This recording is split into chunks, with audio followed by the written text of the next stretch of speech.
En el marco de la celebración del Día Mundial de la Libertad de Prensa, las radios de Chile, asociadas a Archi, en cadena nacional saludan a su excelencia el presidente de la República, don Gabriel Boric, y le invitan a participar en este diálogo con los periodistas Angélica Bulnes, Juan Manuel Astorga, Verónica Franco, a quien dejo con la palabra.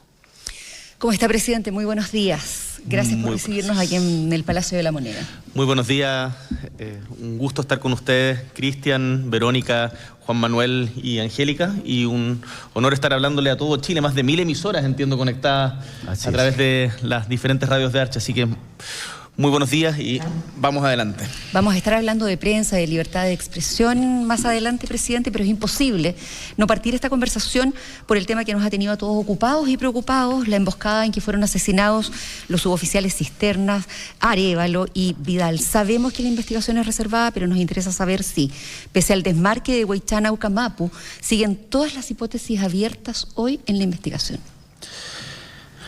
Bueno, en primer lugar, antes de entrar en los detalles de la investigación, lo que se puede decir públicamente, esto sin lugar a dudas es un hecho brutal, desgarrador, que conmueve, pero que además moviliza a toda la sociedad chilena, y a través de este espacio, tal como lo he hecho también en persona, aprovecho de mandarle un fuerte abrazo y todo nuestro respaldo no solo simbólico, sino que también se traduce en hechos concretos, y después podemos hablar más de eso, a las familias de Carlos, de Sergio y de Misael, y a la institución de Carabineros. Estuve en Curanilahue en el funeral de Misael el día anteayer, el día martes, y la verdad es que es todo un pueblo el que está con las familias y con la institución de Carabineros, porque cuando hay un atentado de estas características, o incluso más allá de las características específicas, se está atentando no solo contra una persona, sino contra el país entero.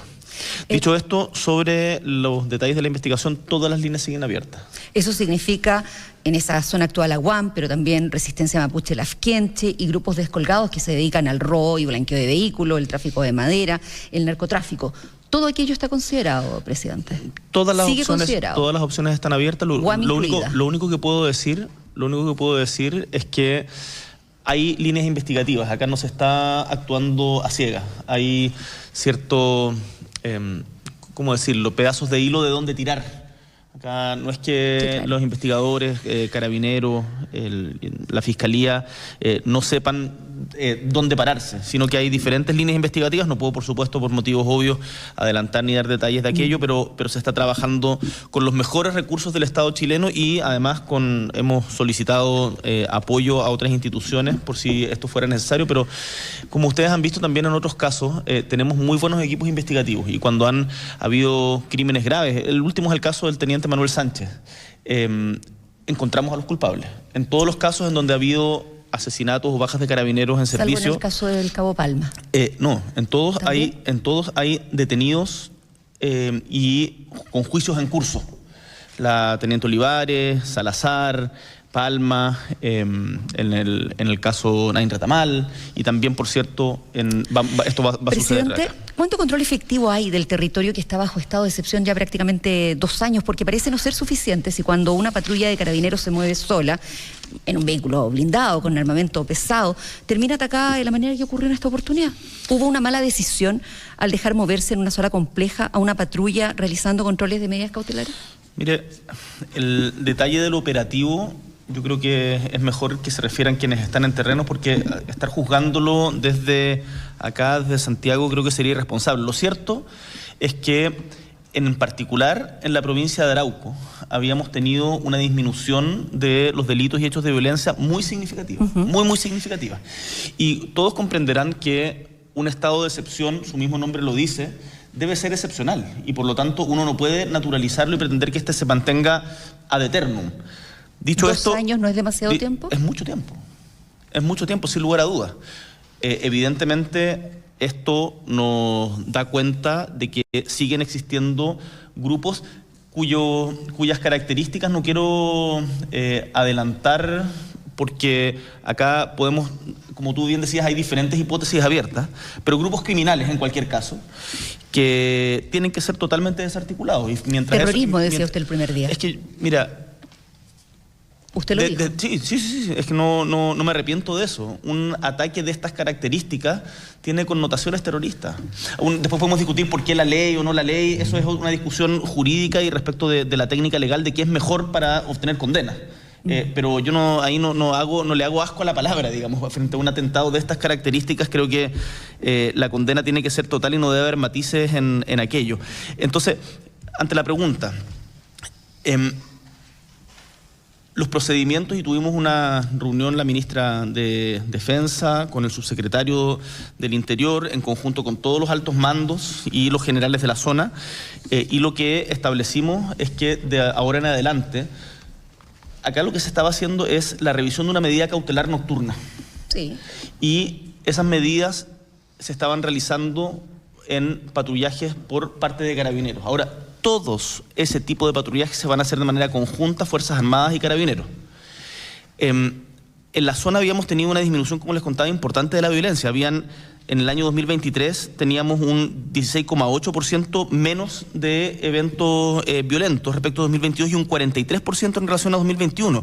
Tenemos un 157% más de detenidos respecto a 2022. Las principales bandas, y ustedes lo han visto con los juicios, han sido desarticuladas o golpeadas muy duramente.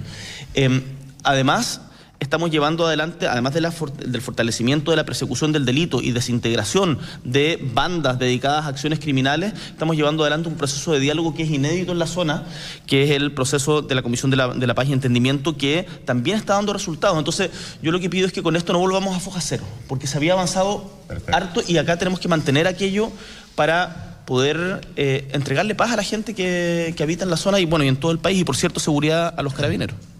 Presidente, en medio, por cierto, del episodio dramático y criminal del fin de semana pasado, aparece también la situación del general Yáñez, ¿no?, que encabeza la institución y que ha, digamos, en un momento complejo, considerando que el 7 de mayo iba a ser formalizado, se postergó finalmente la fecha de audiencia de formalización hasta octubre. ¿Intervino el gobierno para conseguir la postergación de esa audiencia?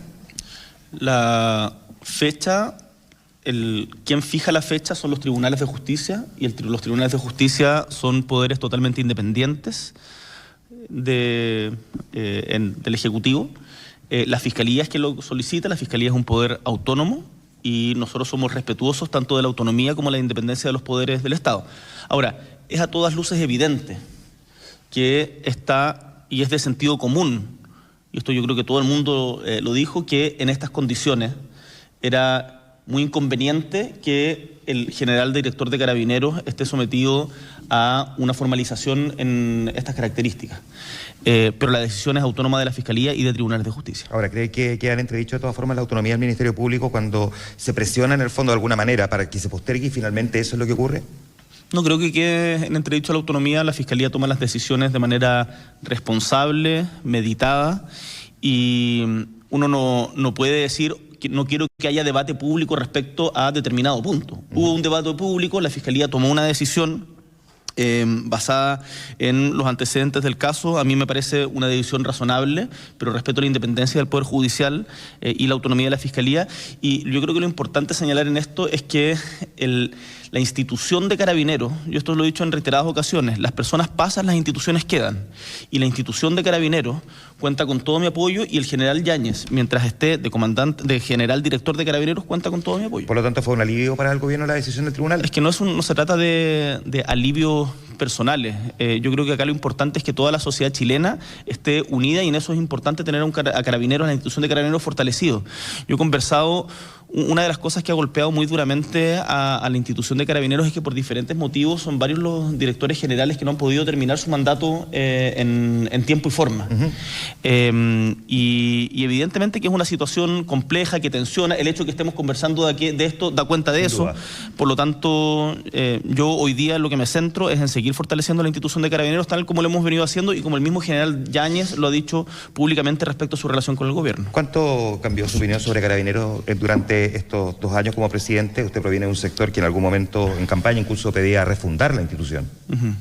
Mire, en primer lugar, una de las cosas que conversábamos ayer, Carabineros de Chile y sus más de 60.000 integrantes, son la presencia del Estado en los territorios más inhóspitos. Yo, ustedes saben, vengo de Magallanes y en Magallanes hay lugares muy apartados como por ejemplo Puerto Toro, que es la comunidad poblada más al sur del mundo en la isla Navarino, y en todos los lugares como esos, o no sé, pienso el Paso El León en la región de los lagos, la presencia del Estado es Carabineros.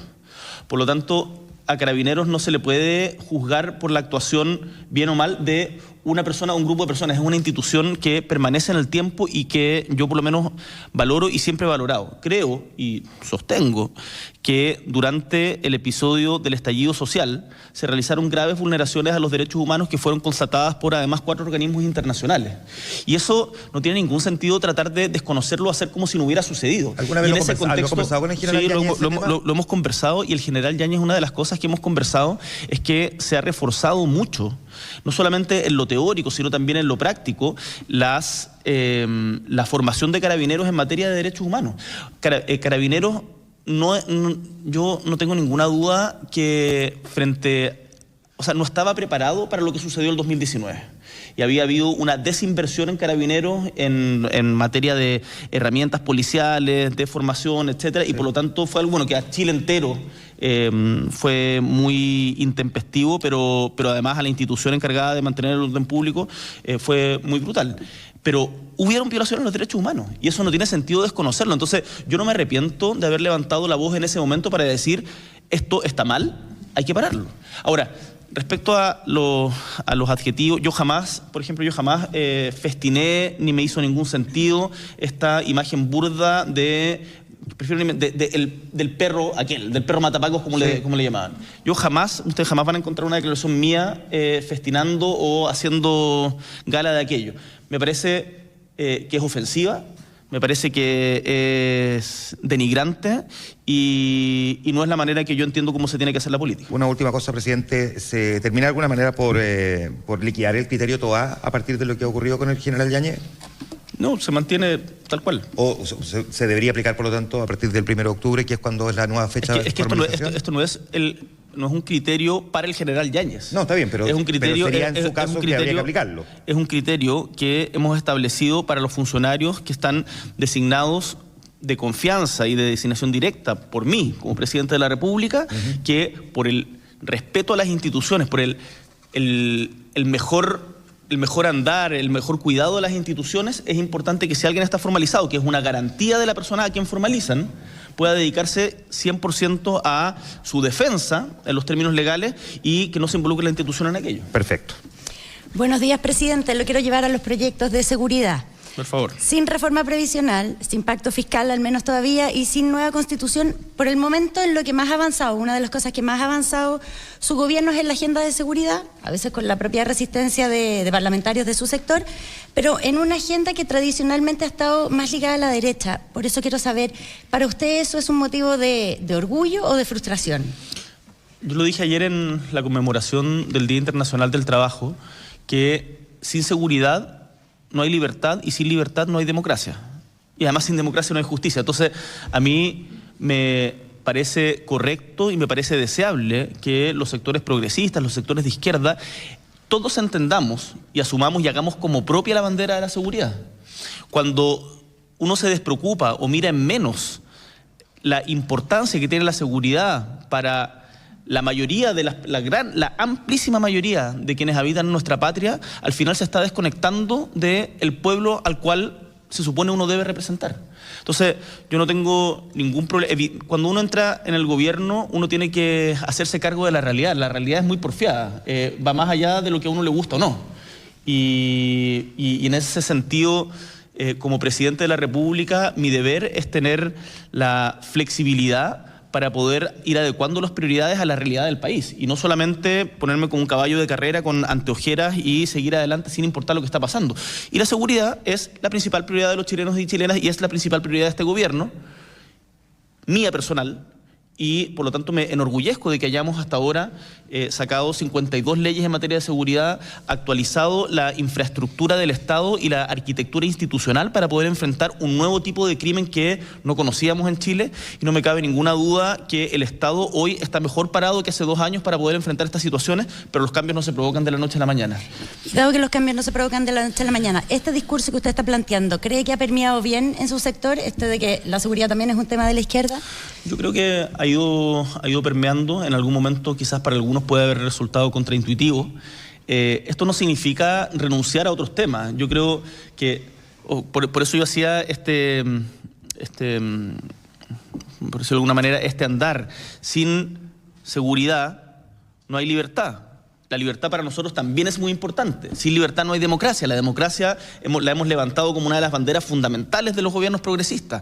Y sin democracia no hay justicia. Yo sigo levantando muy firme la bandera de la justicia social, de la justa redistribución de la riqueza, etcétera. Entonces, creo que son cosas que van concatenadas, pero por lo tanto hay que asumir la relevancia que tienen. Y hoy día la seguridad es la principal preocupación de los chilenos y chilenas, y tiene que ser la principal preocupación del gobierno, y eso se refleja en hechos, no solamente en palabras y en discursos. Este gobierno ha aprobado más proyectos de ley en conjunto con el Parlamento, no es una sola voluntad del Ejecutivo, en conjunto con el Parlamento, en un comienzo, en un acuerdo con la Cámara y el Senado, el Ejecutivo, Cámara y Senado, más proyectos de seguridad que de lo que se habían aprobado en todos los últimos periodos. Y eso es bueno para Chile, no es como bueno para el gobierno. Estamos adecuándonos a las condiciones y a los tiempos actuales. Y eso yo me enorgullece, pero me desafía. Y creo que esto tiene que ser una reflexión que permee en todos los sectores progresistas y de izquierda.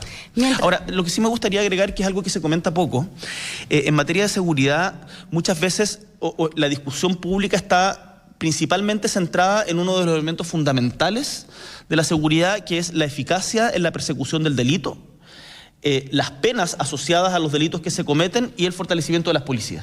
Eso es, sin lugar a dudas, fundamental, una pata central de la mesa.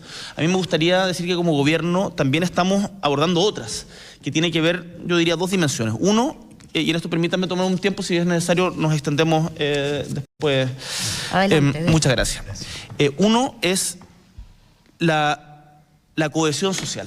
Una de las cosas que yo he aprendido y que he visto palmariamente recorriendo Chile es que los barrios organizados, los barrios en donde los vecinos se conocen, los barrios en donde hay espacios públicos que funcionan, que están en buenas condiciones, son barrios más seguros. De eso no tengo ninguna duda. Por lo tanto, el fomentar y apoyar a las juntas de vecinos, el recuperar los espacios públicos, como se ha hecho, por ejemplo, con el caso muy violento de los narcomausoleos, y transformarlos donde había narcomausoleos en parques para niños. Los operativos que ustedes han visto masivos en la región metropolitana, pero no solo en la metropolitana, recuperando lugares tomados por delincuentes. Pero además, llenar esos espacios con cultura y con deporte es parte esencial de las características de un gobierno progresista. Ahí también estamos enfrentando la delincuencia. Cuando le damos alternativas de organización, de socialización, insisto, con deporte, cultura, educación, en los barrios, eso es fundamental. Y la segunda dimensión tiene que ver con las cárceles. La gran mayoría de las personas que cometen delito, en nuestro país al menos, pero esto en literatura comparada es igual, tienen algún pariente que ha cometido delito antes. Si nosotros no nos tomamos en serio la reinserción, en particular estoy pensando en la reinserción juvenil, y no logramos cortar esa cadena, al final seguimos trabajando con una bomba de tiempo. Entonces, la pega que se hace al interior de las cárceles, yo sé que esto puede ser impopular, porque dicen, ¿por qué? Los delincuentes casi que debieran podrirse en la cárcel y no importa. Pero si de ahí se está reproduciendo el delito. Y si uno no le... Yo estuve hace poco en Coquimbo, en el Centro de Reinserción Juvenil de Coquimbo. Uno de los chicos había dado la PAT, la prueba para entrar a la universidad. Y le había ido bien en matemáticas. Había sacado más de 600 puntos. Estaba condenado por un homicidio. Y los tutores, las educadoras me decían, y él mismo en una conversación me dijo, mira, yo tengo muy claro que si no tengo como estudios, de acá voy a salir y voy a tener que delinquir de nuevo nomás. Si no tengo herramientas, ¿qué voy a hacer? Entonces, si no cortamos si no le metemos mucha cabeza, muchos recursos, mucha más también pasión a lo que pasa al interior de las cárceles para evitar que se cometan delitos desde las cárceles, como hemos hecho, por ejemplo, al inhibir las señales de celulares en una medida inédita en el 40% de las cárceles chilenas, y estamos avanzando hacia el 100%. Y además en materia de reinserción, vamos a seguir teniendo este problema permanentemente. Y por mucho que las penas sean muy altas, ¿ustedes creen, a los delincuentes no piensan como, me la cambiaron de 14 a 15 años, ahora mejor no voy a cometer el delito que estaba pensando cometer? Déjeme interrumpirlo y llevarlo al tema que planteó antes. Que entonces la presencia, me parece que eso es muy importante. Ya, la presencia no del Estado. Usted está hablando de lo importante que es que el Estado esté presente y hay distintas medidas, la cultura. Pero si hay un lugar que simboliza la no presencia del Estado, muy cuicuy. Así como hay carreteras donde pareciera que el Estado no está, muy cuicuy. Los censistas no pueden entrar, presidente. ¿Qué vamos a hacer con esa situación? ¿La tenemos que naturalizar? ¿Tenemos que acostumbrarnos a que hay lugares a los que ni siquiera lo del censo puede llegar? No, ningún lugar del territorio nacional puede puede prohibir el ingreso de los organismos del Estado. Eso no puede ser naturalizado, y los lugares en donde aquello suceda, siempre se habla de que hay ciertos barrios rojos, más allá del ejemplo que tú pones, también se ponen algunos ejemplos de poblaciones complejas. Eso, por cierto, que no hay que naturalizarlo, no hay que darlo por hecho, y hay que enfrentarlo, combatirlo y ganar esa pelea. Presidente, a propósito de crimen organizado y esto que usted describe también, los problemas que representa para el Estado, ¿por qué cree usted que el crimen organizado mira a Chile con esta idea de que se puede asentar de alguna manera en nuestro país? ¿Qué pudo haber pasado que no lo vimos venir y se convirtiera en una tormenta perfecta? Porque esto no es solo un problema de fronteras permeables, es un problema con las instituciones que parecieran no ser tan fuertes como creíamos, un país que empezó a mostrar signos de corrupción, no somos tan impolutos en esta materia. ¿Qué pasó que el crimen organizado se empezó a instalar y mira a Chile como lugar de asentamiento? A ver, estos son procesos complejos de larga data, en donde Chile... No es que todos los delincuentes se hayan despertado un día y hayan dicho vamos a Chile, es un problema a nivel regional. El otro día veía una encuesta, no me acuerdo si de Ipsos, Iberoamérica, estas que se hacen a nivel de Sudamérica, y el 70% de los chilenos creía que Chile era el país más inseguro de América Latina. Eso, ustedes periodistas estarán de acuerdo en que está totalmente alejado de la realidad, pero es la percepción, y la percepción es muy importante. La percepción es muy importante, porque la sola percepción de inseguridad trae consigo la limitación en el ejercicio de derechos que son fundamentales. Entonces, Chile hoy día es un país que no está ajeno a las corrientes mundiales respecto al crimen organizado. No es que esté mucho peor que el resto de los países, pero eso no puede ser consuelo en absoluto, y por eso nosotros nos hemos preocupado, y parte de las reformas que hemos hecho, de las reformas en seguridad, no todas las reformas en seguridad son aumento de pena, sino que tiene que ver con cómo mejoramos, por ejemplo, la unidad de análisis financiero, cómo mejoramos o cómo le damos mayores herramientas a aduanas, cómo fortalecemos nuestra presencia en la frontera. Entonces, todas esas cosas se están haciendo hoy día, no se van a cambiar de la noche a la mañana, y el crimen organizado en el mundo muchas veces ha avanzado más rápido que el Estado. Yo creo que en Chile tenemos instituciones lo suficientemente sólidas como para hacernos cargo de este problema y enfrentarlo y ganarle la batalla. Es una batalla difícil, ahora, en donde van a haber más tropiezos, sí, pero es una batalla que, no me cabe ninguna duda, vamos a ganar, y lo esencial para poder ganarla es que en esto no haya oportunismo, haya una visión de Estado y de sociedad de largo plazo, y no se traten de sacar réditos políticos de corto, que muchas veces en el debate pareciera estar a la orden del día. Ahora, es una batalla, como bien dice usted, presidente, que no es local, es un problema latinoamericano y de hecho mundial. El crimen organizado también está operando muy fuertemente en países europeos, ni hablar de lo que ocurre en África. ¿Cómo se hace cuando ya no es solamente un problema local? Y déjeme agregarle también, a propósito de lo que usted describe como herramientas que tenemos o las que estamos buscando tener para enfrentar a un sector que hoy día pareciera manejar hasta el 5% del Producto Interno Bruto, por lo tanto, despojarlo de esa cantidad de plata no va a ser fácil, es decir, no van a soltarlo tan fácil. Bueno, por eso nosotros hemos planteado algunas iniciativas que también han sido polémicas y han generado mucha resistencia, como por ejemplo el levantamiento del secreto bancario. Yo no entiendo cómo a estas alturas, tal como hay tanta premura para poder legislar respecto a otras legislaciones que son importantes, no existe premura para poder desarmar la ruta del dinero en justamente este tipo de organizaciones que funciona, si acá están donde está la plata. Como tú bien dices, la plata está íntimamente vinculada al delito, no es como solo maldad por... Bueno, evidentemente esto es... Claro, la maldad no es el fin.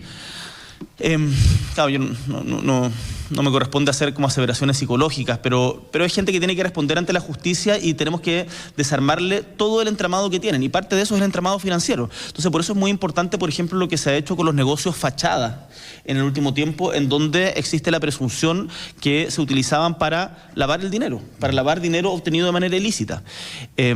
Ahora, no hay que estigmatizar a un negocio en particular, pueden ocupar varios de diferentes tipos, y hemos visto que también este tipo de delitos también terminan en otros países. La experiencia es que ha permeado a otras instituciones más grandes o instituciones estatales. Entonces, acá no hay que confiarse en absoluto, todo el mundo tiene que estar disponible para responder ante la ley.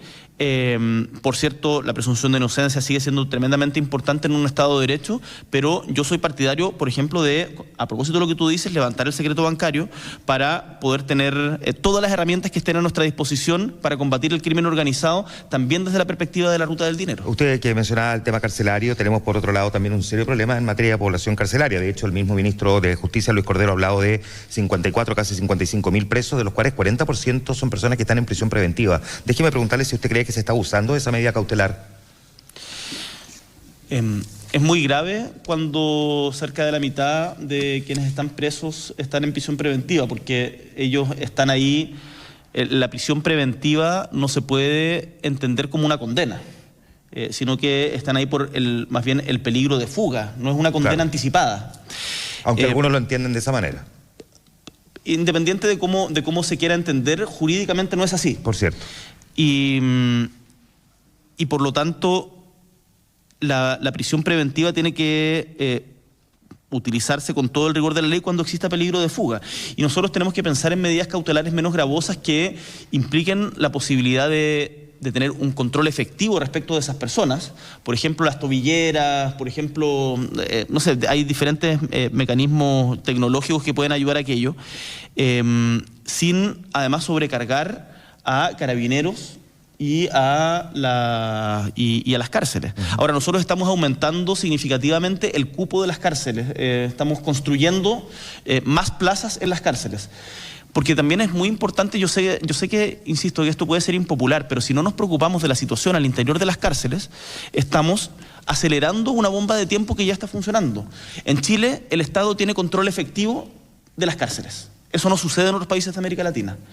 Si es que no tomamos medidas necesarias para evitar el hacinamiento, para trabajar más en reinserción, para inhibir, por ejemplo, lo que estamos haciendo la señal de celulares en las cárceles, para fortalecer también y preocuparnos de la importancia de la probidad de gendarmería, es un problema. Entonces son temas que tenemos que abordar también y que como gobierno, cuando digo tenemos que abordar, no es como ojalá que alguien lo haga, como gobierno lo estamos haciendo. Perfecto. Ya que habla, presidente, de entrar y salir de la cárcel, hablemos un minuto de los indultos, sobre todo teniendo en cuenta la situación de Luis Castillo, que la semana pasada fue condenado a 4 años de cárcel. Hoy día, 1 año y medio de tomar la decisión de hacer esos indultos, ¿reivindica esa decisión? ¿Qué ganó el país con eso? Los indultos no es un cheque en blanco. Y por lo tanto, si alguien comete un delito como el caso de Luis Castillo, evidentemente tiene que estar tras las rejas, y es el caso de Luis Castillo. Entonces, no creo que respecto de ese tema... Ahora, el caso de Luis Castillo en particular, yo creo que es indeseable y evidentemente ahí a luces vistas fue que él haya estado incluido dentro de los indultos, creo que fue un error. Ahora, hoy día está respondiendo a la justicia como corresponde y eso demuestra que las instituciones en Chile funcionan. Sobre el resto ya me he pronunciado en reiteradas ocasiones, no voy a seguir profundizando en la polémica. Perfecto. Lo llevo a otro tema, una polémica que estaba bien caliente, como usted mismo dijo, y que quedó subsumida después de los atentados y el asesinato de los 3 carabineros, que es la relación con los empresarios y ENADE. ¿Cómo quedó después de ese encuentro empresarial la relación? ¿Ahí se distendió? Mire, yo tengo la profunda convicción que en Chile es necesaria la sinergia entre el sector público y el sector privado, y soy de quienes creen y miran con optimismo el futuro, en el sentido en que Chile puede crecer mucho más de lo que los pronósticos indican. Hace poco salía una estimación de que Chile para la próxima década, o sea 2024-2034, tendría una tasa de crecimiento promedio del orden del 2%, 2,2 creo que decían. Yo me rebelo ante esa realidad. o sea, ante esos pronósticos, porque no es una realidad. Y estoy seguro que en Chile podemos más y podemos recuperar las tasas del 5%.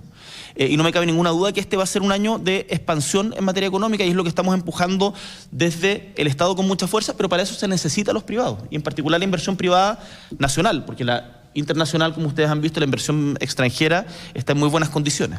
Entonces, para eso necesitamos retomar confianza. Yo los invito a que revisen las diferentes intervenciones en ENADE. Porque se habla, como se evalúa el discurso que yo di como que ayudó a temperar los ánimos o a establecer un clima de confianza, pero yo les pido que también revisen el discurso de Carental, que me parece que fue un discurso en ánimo colaborativo, y el discurso del presidente de la CPC, que creo que no fue un discurso colaborativo. Entonces, léalo y debátanlo también en el debate público, porque solo se dedicó a principalmente criticar las diferentes medidas que está el gobierno sin ofrecer alternativas a aquellas. Entonces, yo creo que en esto con los representantes del gran empresariado en Chile tenemos diferencias, pero también tenemos muchísimos puntos de convergencia. Y yo lo he dicho hasta el cansancio, Chile puede crecer más y como Estado y como gobierno estoy empeñado en que eso suceda. Por eso levantamos el gabinete pro crecimiento y empleo. Lo hemos hecho no solamente a nivel nacional, sino que en diferentes regiones. Por eso estamos tan empeñados también en materia de seguridad, porque sabemos que la seguridad es condición necesaria para poder retomar las confianzas. Por eso hablamos con todo quien haya que hablar y yo he asistido a todos los encuentros de la CPC, de la SOFOFA, de la Cámara Chilena de la Construcción, de la SONAMI, de la Sociedad Nacional de Agricultura, etcétera. Oiga, presidente, pero creo que ha faltado reciprocidad en esto. Y creo que es importante que todos estemos dispuestos a movernos de las posiciones originales que teníamos y busquemos encontrar un punto de acuerdo respecto a los temas que más nos convocan. El pacto fiscal del que se habla no es solamente una reforma tributaria con el objetivo de aumentarle los impuestos a las empresas. De hecho, el pacto fiscal le baja los impuestos a las empresas. Y eso pareciera que no se escucha. Lo que hace el pacto fiscal en una de sus reformas es aumentarle los impuestos a las personas que ganan más. A las personas que ganan más de 3,5 millones de pesos. Oiga, antes de que pasemos a libertad de prensa, déjeme hacerle una pregunta. Deme un segundo porque esto me parece que es importante. El pacto fiscal incluye la reforma al sistema de permisos sectoriales, incluye la modernización del servicio de evaluación de impacto ambiental, incluye la mejora de la unidad de análisis financiero. Entonces, es un paquete grande para poder financiar justamente gastos en seguridad. El mismo presidente de la CPC decía, ¿por qué hay carabineros haciendo notificaciones personales? Eso es pura gestión. No, no es pura gestión. Para poder sacar a ese carabinero de esa obligación a la que está mandatado por ley, se requieren recursos para poder contratar a funcionarios del Poder Judicial, de juzgados de policía local o ministros de fe para que puedan reemplazarlo en esa tarea. Entonces, acá yo creo que podemos hacer más, pero se requiere una mayor generosidad de todas partes. Nosotros hemos estado dispuestos y los han visto a modificar nuestras posiciones originales, a establecer diferentes alternativas, pero espero que esto también haya reciprocidad de las contrapartes. Esto es muy corto, presidente, pero usted le está pidiendo un cambio de la disposición a los empresarios. Usted la semana pasada relevó como nunca el crecimiento económico, como nunca lo había hecho antes. Tengo que entender eso, que esa parte suya que quiere derrocar el capitalismo ya no está en ese ánimo, como usted planteaba el año pasado. Parte mía que quiere derrocar el capitalismo. Sí, como planteó en esa entrevista en la BBC el año pasado. No, es que no fue lo que planteé en la entrevista en la BBC el año pasado. ¿Qué planteó? Fue otra discusión que, mira, no me voy a referir a frases sacadas de contexto en una entrevista de 30 minutos. Yo soy una persona de izquierda que cree que el crecimiento es necesario, que le hace bien al país y que ese crecimiento tiene que ser distribuido de manera justa y que en Chile la riqueza que existe en nuestro país puede ser distribuida de una manera mucho más justa. Cuando veo que en nuestro país tenemos 800.000 personas que ganan el sueldo mínimo, cuando veo que más del 80% de los jubilados tiene menos del sueldo mínimo y que por lo tanto no le alcanza para vivir y dependen de ayudas familiares o de seguir trabajando hasta que se mueran, cuando veo la tremenda desigualdad de ingresos que sigue existiendo en nuestro país, cuando veo la segregación que existe en nuestras ciudades, digo, acá lo podemos hacer mejor en materia de distribución de la riqueza y eso lo mantengo y lo sostengo. El crecimiento es importante, sí, sin lugar a dudas, es prioritario para este gobierno. también lo es el que seamos capaces de generar mayor justicia social para que ese crecimiento le llegue a todas las familias chilenas y chilenos. Ahora, presidente, el IVASEC de marzo se conoció recién 0,8% y está bien por debajo de lo que se espera el mercado, 1,1%. Yo sé que no le voy a pedir que me lo comente porque no tiene los datos ahí. Pero tengo los antecedentes, está dentro de los marcos de lo esperado. Esto principalmente se da porque marzo, en comparación con los meses anteriores, y en particular con marzo anterior, tuvo menos días hábiles. Claro. Entonces es algo que está absolutamente integrado dentro de las proyecciones. Esto no es una sorpresa. La economía chilena sigue en una fase de expansión y, por lo tanto, tal como vimos hoy día, la OCDE aumentó las proyecciones de crecimiento de Chile, tal como lo ha hecho los diferentes organismos internacionales y también nacionales, como el Banco Central, de manera significativa. La aumentó en 0,5 puntos, si no me equivoco, la OCDE. Entonces, en Chile tenemos tremendas condiciones para seguir creciendo y yo por lo menos me voy a empeñar y voy a ser porfiado en lograrlo. Presidente, hablemos de medios y de libertad de expresión. Mañana usted va a inaugurar la Conferencia Global 2024 sobre libertad de prensa y entonces es un buen momento para plantear un tema que preocupa a los medios tradicionales, que puede complicar la libertad de prensa y por ende una de las bases de la democracia, entendemos todos. Se trata del peligro que significa para la supervivencia de los medios la posición dominante que han tomado en la publicidad las llamadas Big Tech, Google, Meta, Facebook. ¿Es un tema de preocupación para el gobierno ese? Es un tema de preocupación. Cuando existe tal concentración de los recursos y desde ahí la distribución de los mismos, evidentemente se afecta a la libertad de prensa, y cuando se afecta a la libertad de prensa y cuando hay menos diversidad de voces en el debate público, se afecta de manera sustantiva a la democracia. Entonces, sí es una preocupación. Una de las cosas que conversábamos con Archie, de hecho que nos planteó la directiva, es la posibilidad, por ejemplo, de hacer convenios con el Ministerio de Obras Públicas, en particular con las diferentes obras que se realizan permanentemente en regiones para poder que todo ese avisaje sea a través de radios regionales, por ejemplo. Ahora, el Estado puede contribuir a eso. De hecho, nosotros hemos ampliado y mejorado la distribución de la información estatal en diferentes medios, no concentrándolo solo en unos pocos, pero eso es insuficiente si es que no hay una conciencia también del sector privado en que esto es tremendamente importante. Del sector privado para... a estas grandes multinacionales, no estoy hablando de una empresa en específico. Estoy hablando a propósito de la pregunta que tú hacías. La Asociación Internacional de Radiodifusión, la AIRE, en una entrevista radial esta mañana planteaba que los gobiernos tenían que ayudar a nivelar la cancha. Y se lo pregunto porque además en Estados Unidos, por ejemplo, el Departamento de Justicia fue el que demandó a Google en 2020. ¿Podemos esperar algo de ese carácter en Chile, presidente? Yo no descarto ninguna alternativa que nos permitan avanzar en mayor libertad de prensa. El hecho de que hoy día se esté celebrando este evento respecto a la libertad de prensa en Chile, este es un evento mundial, sí, donde vienen representantes de todo el mundo y que se está realizando en nuestro país. Esto no podría hacerse en cualquier país. Da cuenta de la importancia que tiene para el Estado chileno y para el gobierno chileno la libertad de prensa, y de seguro en los debates yo me voy a reunir además con todos los representantes de la ONU, pero además se va a entregar el premio Guillermo Cano durante estos días. Voy a inaugurar la Conferencia Mundial de Libertad de Prensa el día viernes y no me cabe ninguna duda que ese debate surgirán ideas que encantado de tomar como gobierno para poder fortalecer y apoyar la libertad de prensa. La idea, me imagino, es asegurar el acceso de las personas a información confiable y responsable a través de los medios tradicionales, ¿no? Y combatir la desinformación, la información errónea o directamente falsa, principalmente a través de redes sociales. Pero eso parece tan complejo de hacer, sí, presidente. No son los medios tradicionales. Con el acceso que hay a redes sociales. Mire, no son los medios tradicionales. Uno no puede negarse al avance de la tecnología. Hay un sketch que es muy interesante, donde aparecía un monje cuando se pasa del pergamino a los libros, y que se resistía muchísimo, y dice, jamás, esto de los libros no sirve para nada, yo quiero seguir con mi pergamino que voy desenrollando.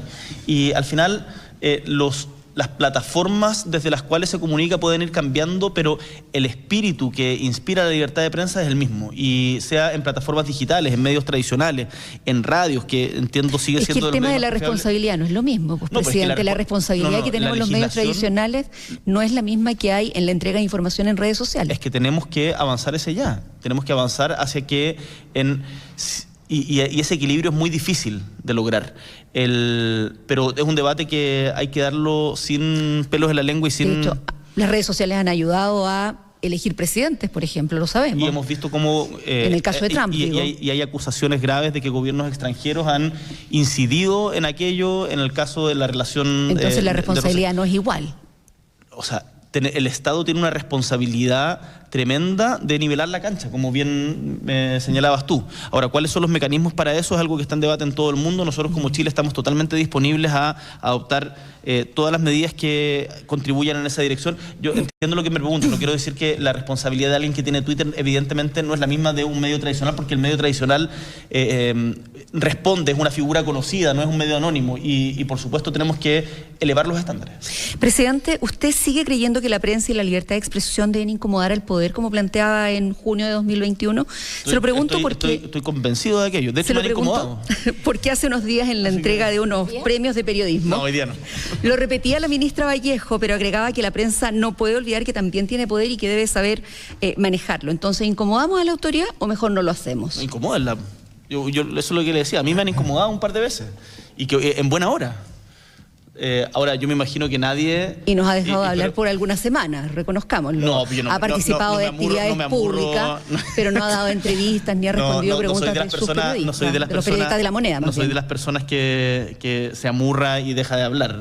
Yo estoy permanentemente realizando actividades públicas y de manera periódica respondo preguntas y me someto a estas entrevistas sin pauta, en donde nos pasamos de la hora de manera significativa. Sí, sin duda. Y tenemos que seguir, presidente. Y podemos quedarnos acá y no tengo ningún problema. Así que bienvenido que la prensa incomoda al poder, y eso tiene que seguir siendo así y es algo que hay que defender a rajatabla. Pero usted ha sido crítico varias veces, la última vez creo que fue en ENADE, de el rol que cumple la prensa. ¿Cuál es el cargo, presidente, que le hace a los medios profesionales? ¿Cuál fue mi crítica en ENADE, Angélica? En ENADE dijo, o fue antes de ENADE, que dijo que nunca recogían adecuadamente los logros, un poco la misma crítica que a los empresarios, que replicaban la crítica y que no recogían los logros de los empresarios. No fue, lo que dije en ENADE fue otra cosa. A ver. En ENADE dije que hemos podido seguir las reflexiones que ha hecho el mundo de los grandes empresarios porque la prensa le da una envidiable cobertura. Ya. Esas fueron las palabras que ocupé. Yo no sé si alguien podría cuestionar aquello. O sea, no sé si habíamos conocido antes las cartas a los accionistas de la manera tan profusa que se hizo durante las últimas... lo que me parece muy bien. Porque eran interesantes las cartas de los accionistas. Nunca habían estado tan críticas, por decirlo así. Y me parece muy bien. Y me parece muy bien que así sea. Lo que yo creo, y que es parte del debate y de la historia chilena, es que en particular en los medios escritos hay una línea editorial marcada y que es legítima y que no cuestiono, pero en donde falta diversidad respecto de la posición política que tienen estos medios. Y eso ha sido así hace mucho tiempo en la historia de Chile. Pero eso está bien que así sea. Y la gente de El Mercurio y de La Tercera está acá en los patios de La Moneda y nos hace preguntas, y La Segunda sigue sacando las portadas que saca, y está muy bien. Y eso es parte de la libertad de prensa. Y si a mí me incomoda, mala suerte que me incomode. Si a mí no me gusta, mala suerte que no me guste. Yo soy presidente de la República y podré rabiar puertas adentro, pero eso es parte de la libertad de prensa, y la libertad de prensa es algo que yo por lo menos voy a defender a rajatabla, independiente de qué medio me guste leer o no. Presidente, nos queda nada de tiempo, pero si estábamos hablando de empresarios, es imposible no hablar de trabajadores y de esta petición de la CUT de elevar, no hablan ya de salario mínimo, sino de salario vital, sobre los 600.000 pesos de aquí al final del gobierno. ¿Eso es posible? ¿Se va a discutir? Y no me digas si hay diálogo, porque eso ya lo decía ayer el ministro Álvaro Elizalde. Sí, hay diálogo, siempre hay diálogo, pero en lo concreto, presidente. Nosotros nos pusimos como meta, y esta era parte de nuestro programa, el llegar a un salario mínimo de 500.000 pesos en los 4 años de gobierno. Y lo van a hacer en julio, y eso ahora. Lo logramos. Y el 1 de julio empieza a regir el salario mínimo de 500.000 pesos. Recordemos que cuando llegamos el salario mínimo era de 350.000 pesos. Esto fue producto de un gran acuerdo entre gobierno, trabajadores y empresarios. Por lo tanto, ese acuerdo implicó que este año, en particular, no hay negociación respecto de sueldo mínimo, porque se hizo una negociación de más largo aliento. Y por lo tanto queda para el próximo año. Yo creo que los 500.000 pesos es un avance significativo, pero ojalá que podamos seguir subiendo. Y eso va a depender del crecimiento de la economía y de que logremos efectivamente despegar, y para eso se requiere también mejorar la inversión interna. También por nuestra parte como gobierno tenemos que mejorar la legislación, en particular respecto al tema de los permisos, pero yo creo que es un deseo compartido. Ahora, si se puede hacer de manera responsable, es algo que veremos en función de los resultados económicos que tengamos. Ayer el presidente de la CUT decía, es cierto que ha habido avances, pero no son suficientes para cubrir las necesidades de la ciudadanía, para que las familias lleguen a fin de mes. ¿Se siente en deuda con los trabajadores, presidente? Mire, en nuestro gobierno hemos, además de ratificado convenios importantes de la Organización Internacional del Trabajo, como respecto a la seguridad en minas o contra el acoso en los espacios de trabajo, las 40 horas, que fueron tremendamente importantes, la rebaja de la jornada laboral, el aumento del salario mínimo. Estamos en permanentes conversaciones con las organizaciones de trabajadores y trabajadoras, y yo creo que siempre es deseable hacer más, y el rol de la CUT y de las organizaciones de los trabajadores es presionar para que eso suceda. Y yo les he dicho a los compañeros de la CUT, me atrevo a decirles así porque venimos de las mismas luchas, y con ellos nos hemos encontrado durante mucho tiempo, yo vengo de las luchas sociales, a que es importante que cada uno cumpla su rol. Y podremos tener algunos desacuerdos circunstanciales, y mi rol como presidente de la República es gobernar para todos los chilenos y chilenas, pero a mí me parece muy bien que ellos planteen demandas de estas características y que se organicen para que aquello suceda. Presidente, perdón, sí. me están pidiendo ya. Yo lo sé. Terminar. No sé, presidente, la última pregunta. La última pregunta. Por favor, por favor. Usted planteó nada de una reforma a nuestro sistema político y que quiere que además esa reforma se discuta durante este gobierno, y que dijo que iba a promover un acuerdo, pero no quedó tan claro si el gobierno va a presentar o no este proyecto, o más bien se lo encomienda a los partidos políticos o al Congreso. Primero, si no es un contrasentido pedirle a los incumbentes que en el fondo se fijen de nuevo ellos mismos las reglas, y segundo, si eventualmente usted consideraría incluso plebiscitar este tema.